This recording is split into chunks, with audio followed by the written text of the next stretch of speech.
একটি গরিব নাপিত বিয়ে করার জন্য তার ৩ বন্ধুর কাছ থেকে টাকা ধার করে। এরপর অনেক সুন্দর একটি মহিলাকে বিয়ে করে ওই গ্রামে নিয়ে আসে। আর ওই মহিলাটিকে দেখার পর নাপিতের ৩ বন্ধু তাকে এক রাত্র পাওয়ার জন্য পাগল হয়ে যায়। এদিক দিয়ে বিয়ের কয়েকদিন পার হয়ে যাওয়ার পর ওই নাপিতের ৩ বন্ধু ওর কাছে পাওনা টাকা চেতে শুরু করে। যখন নাপিত ওর বন্ধুদের ঋণ পরিশোধ করতে পারে না, তখন এক পর্যায়ে সে বাধ্য হয়ে তার নিজের ওয়াইফের কাছে গিয়ে বলে যে তার বন্ধুদের সঙ্গে শারীরিক সম্পর্ক করে ওই ঋণ পরিশোধ করার জন্য। কিন্তু এই দিক দিয়ে আবার ওই নাপিত জানতো না যে তার সুন্দরী ওয়াইফ অলরেডি টাকার বিনিময়ে তার ৩ বন্ধুর সঙ্গে শারীরিক সম্পর্কে লিপ্ত হয়েছিল।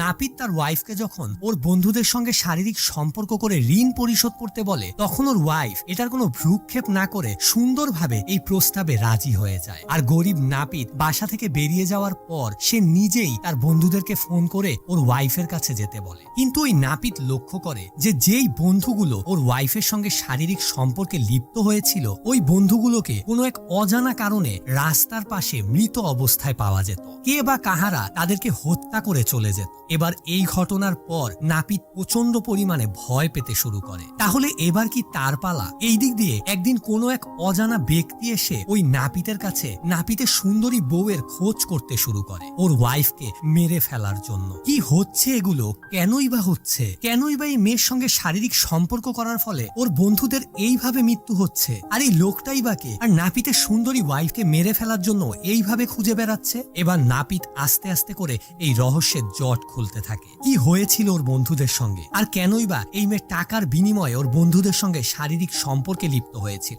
শেষমেশ এই মেয়েটির পরিণতি কি হয়? নাপিত কি শেষমেশ ওর কাছ থেকে রক্ষা পায়? আর নাপিতের সুন্দরী ওয়াইফেরই বা কি হয়? ওই অজানা লোকটি কি তার ওয়াইফকে খুঁজে পায়? মুভির শেষে এই সব ঘটনার রহস্য রিভিল হবে, তাই শেষ পর্যন্ত মুভিটা দেখার অনুরোধ রইল। হ্যালো ভিউয়ার্স, মুভি গ্যাজামে আপনাদের সবাইকে আরো একবার জানাই স্বাগত।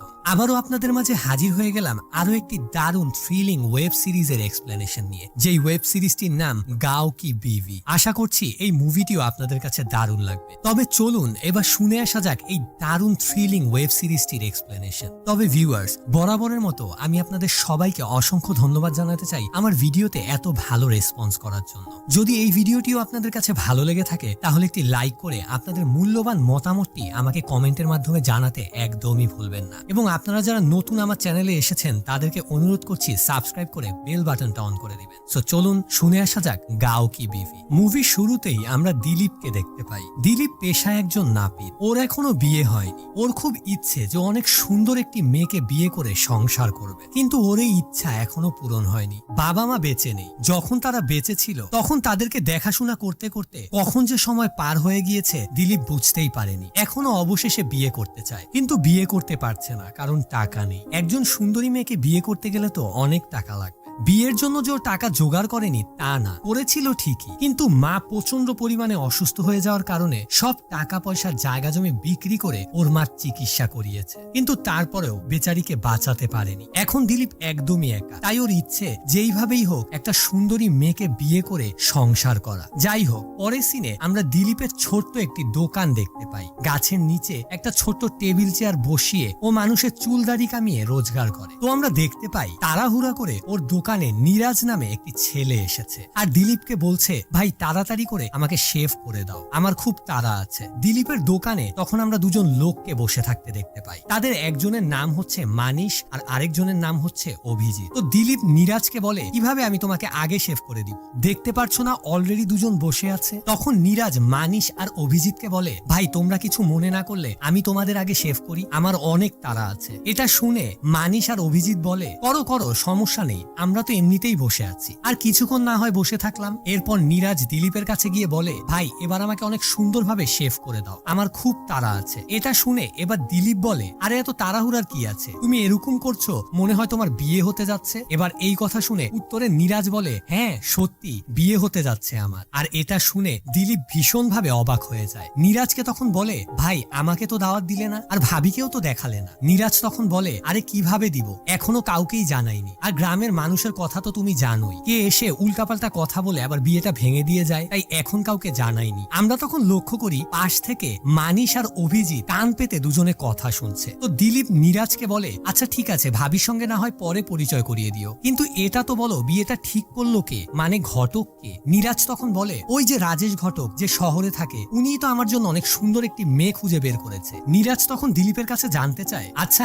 আপনিও না বিয়ের জন্য ঘটককে মেয়ে খুঁজে বের করতে বলেছিলেন, খবর কি ঘটক মেয়ে খুঁজে পেয়েছে? দিলীপ তখন একটু রাগ হয়েই বলে, কে জানে, ওই ঘটক শুধু কয়দিন পর পর আসে আর কতগুলো করে টাকা নিয়ে যায়। শেফ শেষ করার পর নীরাজ সেখান থেকে চলে যাওয়ার পর দিলীপ একরকম রাগ আর বিরক্ত হতে শুরু করে। দিলীপ তখন ওর বন্ধুদেরকে বলে, ওর মতো একটা অকর্মা ছেলে মেয়ে পেয়ে গেল আর আমি এখন পর্যন্ত অবিবাহিত থেকে গেলাম। অভিজিৎ তখন বলে, শুনলাম 2 বিঘা জমি দিয়েছে আর বিয়ে করানোর জন্য নাকি মেয়ে পক্ষকে অনেকগুলো টাকাও দিয়েছে। দিলীপ তখন বলে, ইস, আমার কাছেও যদি আজকে টাকা থাকতো। তখন পাশ থেকে মানিশ বলে, কেন, তোর জমি তো আছে, ওটা বিক্রি করে দে। দিলীপ তখন বলে, ওটা বিক্রি করে দিলে থাকবো কোথায়, খাবো কি? বাবা তো ভিক্ষুক বানিয়ে রেখে গিয়েছে, যতটুক বেঁচে ছিল ততটুক মার চিকিৎসায় গিয়েছে। অভিজিৎ তখন বলে, আরে জায়গা জমি অনেক হবে, আগে তো সংসার বানিয়ে নে। দিলীপ তখন বলে, আরে আমার ঘটকটাও তো 2 নাম্বার, টাকা নিয়ে যায় কিন্তু কাজের কাজ কিছুই করে না। আচ্ছা নীরাজের যেই ঘটক বিয়ে ঠিক করেছে ওর সঙ্গে তোমরা একটু কথা বলে দেখো না। অভিজিৎ তখন বলে, ওটা নিয়ে তুই ভাবিস না, ওটা আমরা দেখছি।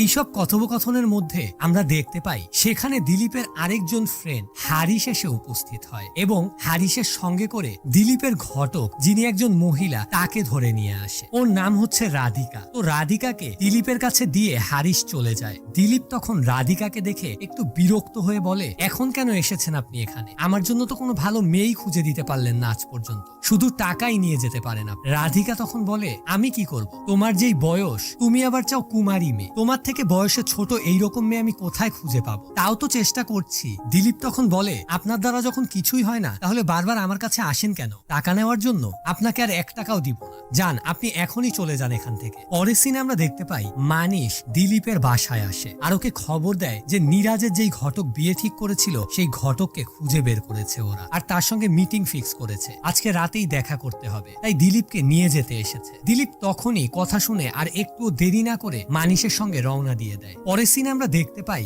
দিলীপ ওর 3 বন্ধু আর ওই ঘটকের সঙ্গে বসে কথা বলছে। ঘটকের নাম হচ্ছে রাজেশ। তো আমরা দেখতে পাই রাজেশ বলছে, আরে আমি যদি চাই তাহলে পুরো গ্রামের বিয়ে দিয়ে দিতে পারি, আমার কাছে এত সুন্দর সুন্দর মেয়ে আছে, শুধু একটু টাকা খরচ হবে, এই আর কি। সেই মুহূর্তে পাশ থেকে হারিস বলে, তোমাকে না আমার জন্য একটা মেয়ে খুঁজতে বলেছিলাম, কত টাকা লাগবে তুমি তো কিছু বললে না। রাজেশ তখন বলে, তোমার জন্য মাত্র 10 লাখ টাকা লাগবে। হারিস তখন বলে, কিন্তু তুমি তো আমার কাছে আগে 7 লাখ টাকা চেয়েছিলে। রাজেশ তখন বলে, তখন তো জানতাম না যে তুমি বিবাহিত আর অলরেডি তোমার 8 সন্তান আছে। ওদের এসব কথোপকথনের মধ্যেই মানিশ বলে ওঠে, আচ্ছা রাজেশ ভাই, ওটা বাদ দাও, তুমি এখন আমার বন্ধু দিলীপের বিষয়ে বলো, কত টাকা নিবে ওকে একটা সুন্দরী মেয়ের সঙ্গে বিয়ে দিতে? রাজেশ তখন বলে, 7 লাখ। খুব সুন্দর একটা মেয়ে আছে, অল্প বয়সী আর খুব ভদ্র, শুধু তোমার না পুরো গ্রামের খেয়াল রাখবে। কিন্তু এই কথা শুনে দিলীপ এবার একটু চমকে উঠে, পুরো গ্রাম খেয়াল রাখবে মানে? রাজেশ আবার বলে, আরে না, মানে আমি বলতে চাচ্ছি যে খুবই ভদ্র আর সুশীল একজন মেয়ে, সবসময় তোমার খেয়াল রাখবে। যাই হোক, এইসব কথোপকথন শুনে এবার দিলীপ অনেক খুশি হয়ে যায়, কিন্তু একটু চিন্তায় পড়ে যায় যে 7 লাখ টাকা ও কিভাবে অ্যারেঞ্জ করবে। খুবই চিন্তিত হয়ে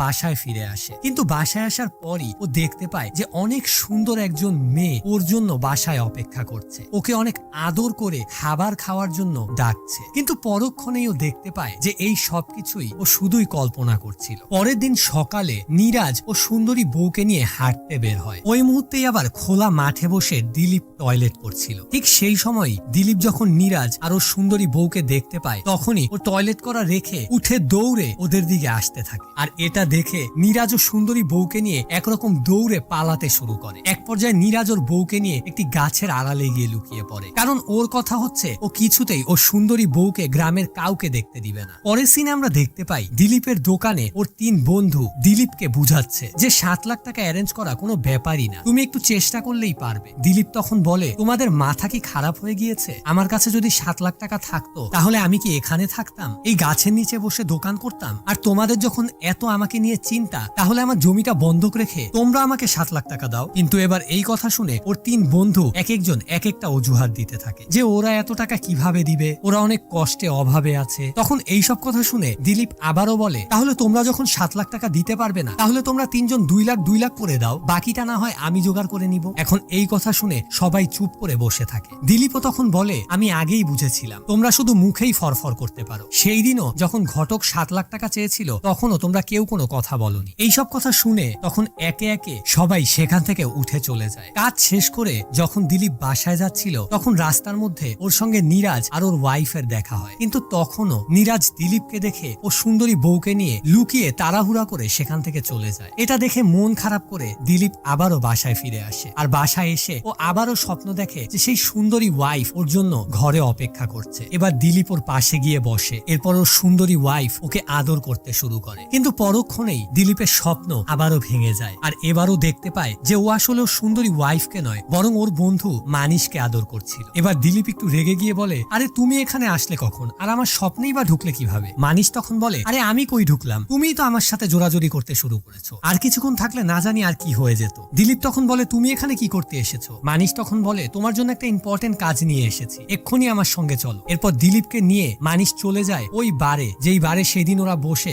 ঘটকের সঙ্গে কথা বলেছিল। সেখানে অভিজিৎ আর হারিশও ছিল। দিলীপ সেখানে যাওয়ার পরে হারিশ ওর হাতে 6 লাখ টাকা তুলে দেয়। আর হারিশ দিলীপকে বলে, তুই ওই দিন যেইভাবে আমাকে কথাগুলো বলেছিস ভাই, ওই কথাগুলো শুনে সত্যি আমার মনে অনেক কষ্ট লেগেছিল, তাই ভাবলাম তোর জন্য আমরা এতটুক তো করতে পারি। এবার এই কথা শুনে দিলীপ তো অনেক খুশি হয়ে যায়। ওদেরকে বলে, তাহলে এক্ষুনি ঘটককে ডেকে নিয়ে আসো। হারিশ তখন বলে, ওটা নিয়ে তুই ভাবিস না, আরে ওটা কি তোর বলতে হবে, আমরা অলরেডি ঘটককে এখানে ডেকে নিয়ে এসেছি। এরপর আমরা দেখতে পাই ঘটক দিলীপকে অনেকগুলো সুন্দরী মহিলার ছবি দেখায়। আর এত সুন্দরী মেয়েদেরকে দেখে দিলীপ আবারও স্বপ্নের মাঝে হারিয়ে যায়। এরপর দিলীপ ওই ছবিগুলো থেকে একটি মেয়েকে পছন্দ করে। ঘটক তখন বলে, ঠিক আছে তাহলে আমি দ্রুত বিয়ের কাজ শুরু করছি, কিন্তু এখন গ্রামের কাউকে জানানোর দরকার নেই, পরে দেখা যাবে তোমার বিয়েটা ভেঙে দিবে। এই কথায় অবশ্য ওরাও রাজি হয়ে যায়, কারণ ওরাও এই বিষয়টা জানে। পরের সিনে আমরা দেখতে পাই মানিশ, হারিশ আর অভিজিৎ ওরা তিনজনে মিলে দিলীপের বাসা সাজাচ্ছে। এর মধ্যেই দিলীপ ও নতুন বউকে নিয়ে ঘরে এসে উপস্থিত হয়। নতুন বউকে দেখে ওরা তিনজন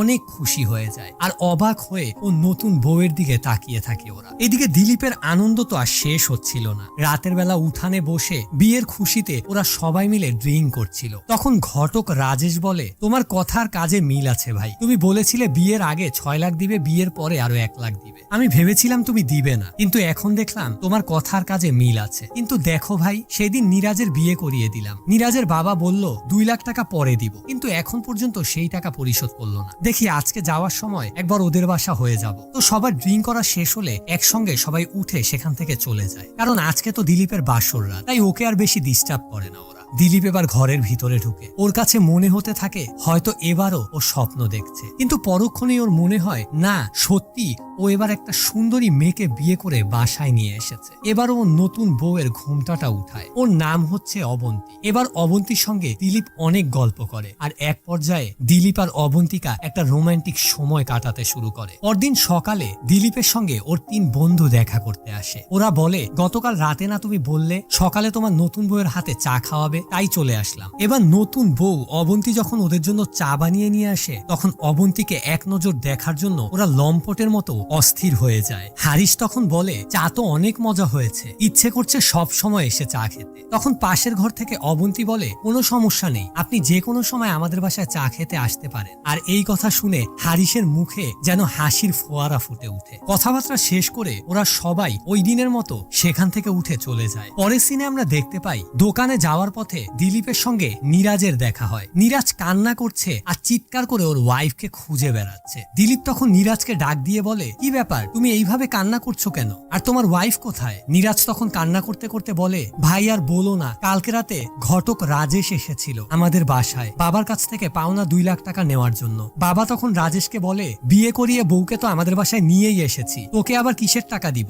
এই কথা বলে রাজেশকে সেখান থেকে তাড়িয়ে দেয়। আর রাজেশ সেখান থেকে যাওয়ার পরই গতকাল রাত থেকেই আমি আমার ওয়াইফকে খুঁজে পাচ্ছি না, আমার ওয়াইফ বাসা থেকে পালিয়ে গিয়েছে ভাই। এবার এই কথা শুনে দিলীপ কেমন যেন একটু চিন্তায় পড়ে যায়। ওর মনেও কেমন যেন একটা ভয় হতে শুরু করে। বাসায় ফিরে আসার সময় দিলীপ দেখতে পায় রাস্তায় কিছু মুখোশধারী লোক ওর দিকে তাকিয়ে আছে, আর এটা দেখে ভয়ে দৌড়ে বাসায় চলে আসে। কিন্তু বাসায় এসে দিলীপ ওর ওয়াইফকে দেখতে পায় না, আর এটা দেখেই ও চিৎকার করে ওর ওয়াইফকে ডাকতে থাকে। সব রুমে রুমে গিয়ে খুঁজতে থাকে ওর ওয়াইফকে, কিন্তু কিছুক্ষণ পরই অবন্তী বাসায় ফিরে আসে আর দিলীপ ওকে দেখে জড়িয়ে ধরে বলে, আমি অনেক ভয় পেয়ে গিয়েছিলাম, ভেবেছিলাম তুমিও আমাকে ছেড়ে চলে গিয়েছো। অবন্তী তখন বলে, আমি তোমাকে ছেড়ে কখনো যাব না। সিন কাট হয়। আমরা দেখতে পাই দিলীপ ওর 3 বন্ধুকে নিয়ে দোকানে বসে নীরাজের এই বিষয়টা নিয়ে কথা বলছে। মানিশ তখন বলে, আমার মনে হয় দিলীপ তোমার বউকে এখন ভালোভাবে চোখে চোখে রাখা উচিত তোমার। যদি ও কারো সঙ্গে ভেগে যায়। আমার প্রথম দিন এই ঘটককে দেখে একটু সন্দেহজনক মনে হয়েছিল।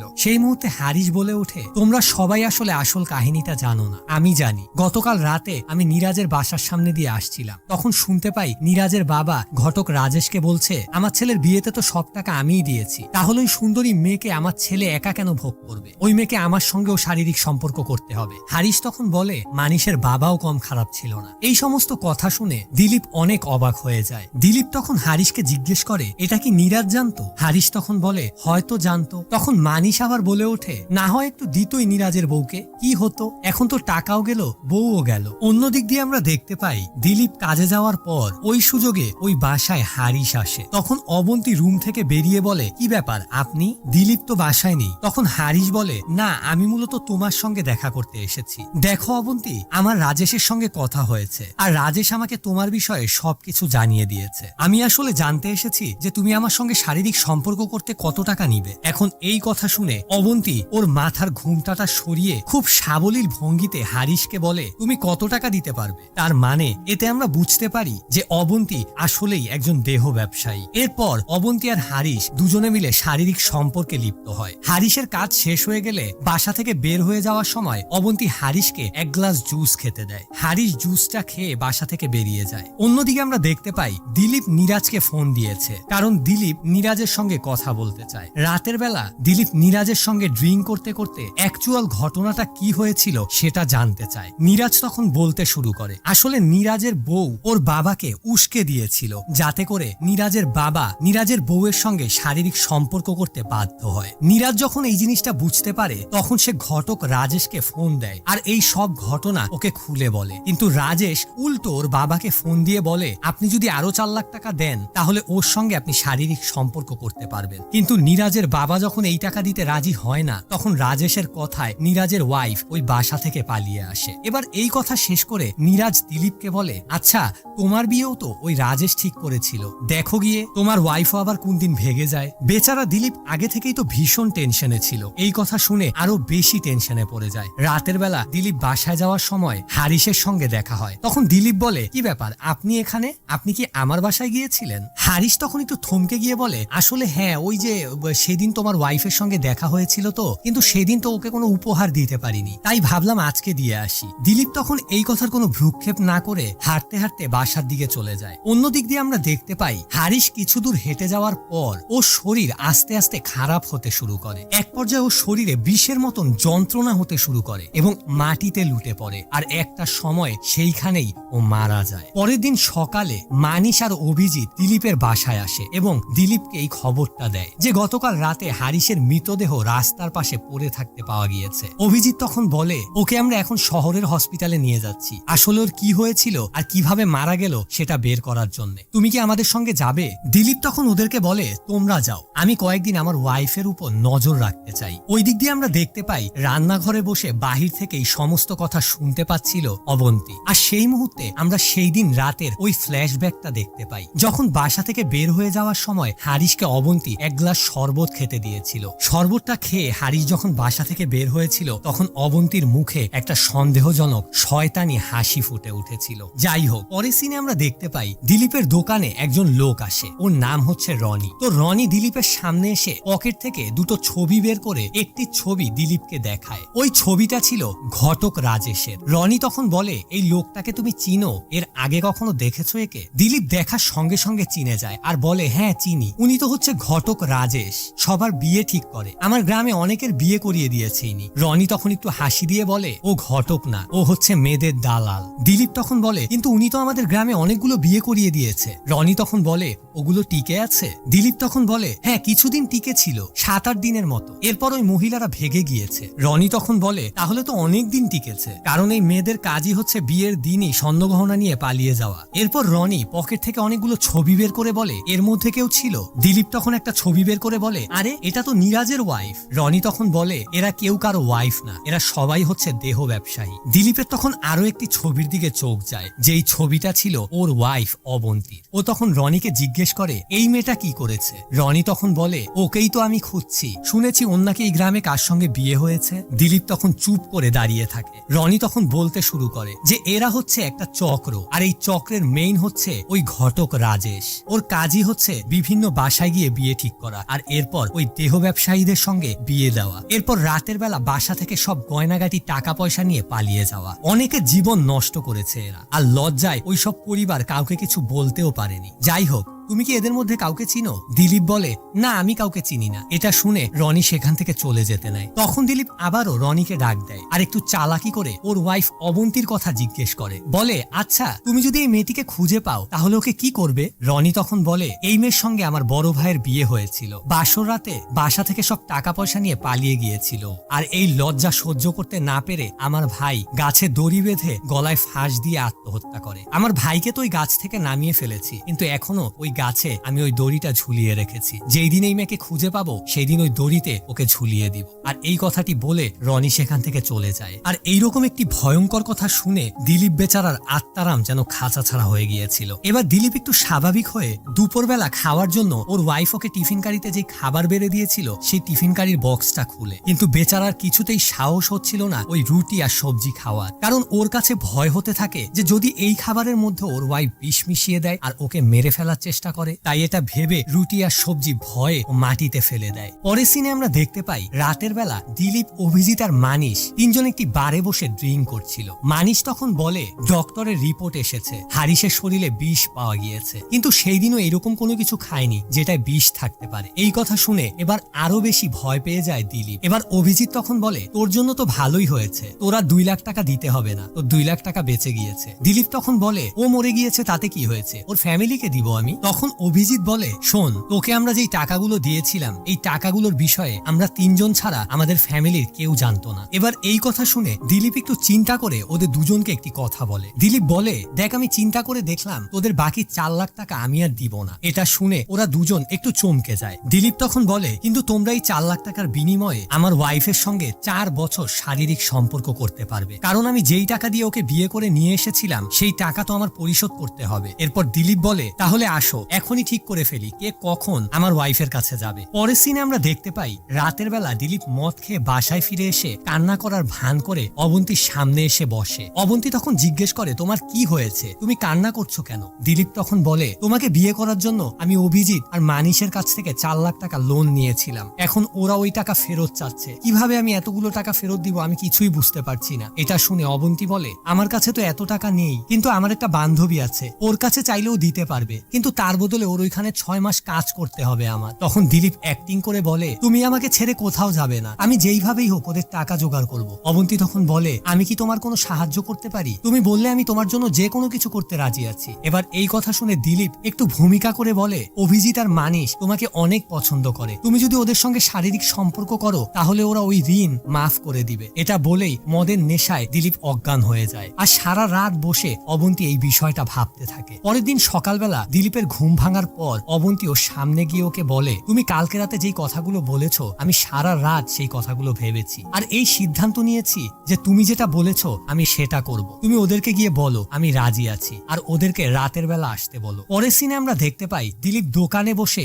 ওর বন্ধু মানিশকে কল করে বলে, এখন আমি বাসার বাইরে আছি, বাসা এখন খালি আছে, তুমি যেতে পারো। এবার এই কথা শুনে মানিশ তো আনন্দে নাচতে নাচতে দিলীপের বাসায় যায়। বাসায় যাওয়ার পর দিলীপের ওয়াইফ অবন্তী মানিশকে সুন্দর সুন্দর কথা বলে বাসার ভিতরে নিয়ে যায়। এরপর একটা সময় মানিশের সঙ্গে অবন্তী শারীরিক সম্পর্কে লিপ্ত হয়। এবার শারীরিক সম্পর্ক স্থাপন করার পর অবন্তী মানিশকে 1 গ্লাস শরবত খেতে বলে। মানিশ রাজি হয়ে যায়। আমরা দেখতে পাই রান্নাঘরে গিয়ে বিষ মেশানো সেই শরবত বানাচ্ছে অবন্তী। এরপর সেই শরবতটি এনে মানিশকে খাইয়ে দেয়, আর মানিশও ওই শরবতটা সুন্দরভাবে খেয়ে চলে যায়। কিন্তু কিছু দূর যাওয়ার পরই রাস্তার মধ্যেই হারিসের মতো ওর শরীরও খারাপ হতে শুরু করে, আর এক একটা সময় বিষের যন্ত্রণায় কাতরাতে কাতরাতে মানিশ মাটিতে পড়ে যায়, আর একটা সময় ওরও করুণ মৃত্যু হয়। রাতের বেলা দিলীপ বাসায় আসে। দিলীপকে দেখে এবার অবন্তী বলে, একটা কাজ করো তো, কালকেই অভিজিৎকে ডেকে নিয়ে আসো, ওরও একটা বন্দোবস্ত করে দেই। এবার এই কথা শুনে দিলীপ বলে, মানে তুমি মানিশের সঙ্গে কি করেছো? তখন